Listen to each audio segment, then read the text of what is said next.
আন্তর্জাতিক আইন আমার আছে, ডুজ এন্ড ডোন্টস পরিষ্কার বলা আছে আপনি কখন সশস্ত্র আক্রমণ করতে পারবেন।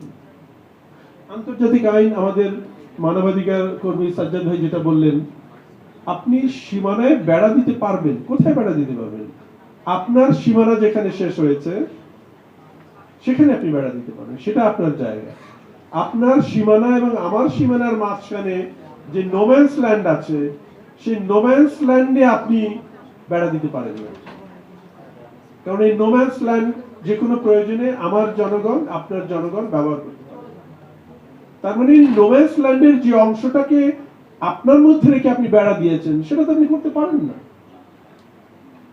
আমার জানা মতে আপনারা যদি কেউ জেনে থাকেন এই বিষয়গুলো নিয়ে এখন পর্যন্ত বাংলাদেশের কোনো কূটনৈতিক তৎপরতা আমার জানা নাই, আমার চোখে পড়ে নাই। কোনো জবাবদিহিতা চাওয়া হয়েছে বলে আমার জানা নাই।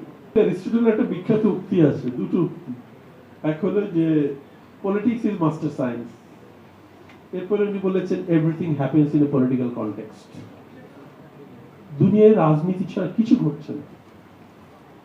আমরা যে যতই বলি না কেন, আমার পুলিশ, আমার বিজিবি, আমার আমলা, আমরা যাকেই আমি অপরাধী দোষী চিহ্নিত করি না কেন, রাজনৈতিক সিদ্ধান্ত ছাড়া কিছুই হয় না। আমরা কোনো কিছুই করতে পারবো না রাজনৈতিক সিদ্ধান্ত ছাড়া। এবং এই যে পুশিনের কথা বললেন, পুশিনের মাত্রাটা কখন বেড়ে গেছে? পশ্চিমবঙ্গে একটা রাজনৈতিক পট পরিবর্তনের পরে। এবং যারা পুশিন হচ্ছে তাদের প্রত্যেকের ধর্মীয় পরিচয় দেখেন।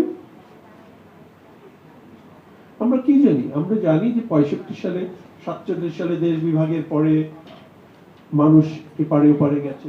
65 সালে ভারত পাকিস্তান যুদ্ধের পরে আমাদের এই অঞ্চলের অনেক হিন্দু ওপারে চলে গেছেন। 71 সালে এক কোটি উদ্বাস্তু আমরা কলকাতায় পশ্চিমবঙ্গে আশ্রয় নিয়েছি। তাদের মধ্যে যারা ফিরে এসছেন এবং যারা ফিরে আসেন নাই, এই ডেমোগ্রাফিক স্ট্যাটিস্টিক্স খুব জরুরি। কোনো মুসলমান ওখানে থেকে যাওয়ার কোনো কারণ নাই, কারণ তার কোনো আত্মীয় স্বজন নাই যে তাকে 1 মাস 2 মাস 2 বছর 3 বছর রেখে খাওয়াবে। কে ওখানে টেম্পোরারি শেল্টার পাবেন? কাজে এখন যাদেরকে পাঠাচ্ছেন তাদের ধর্মীয় পরিচয় দেখেন। কাজেই এই জন্য বলছি everything happens in a political context. কাজেই এই বিষয়গুলোকে আমাদের সমাধান করতে হবে রাজনৈতিকভাবে।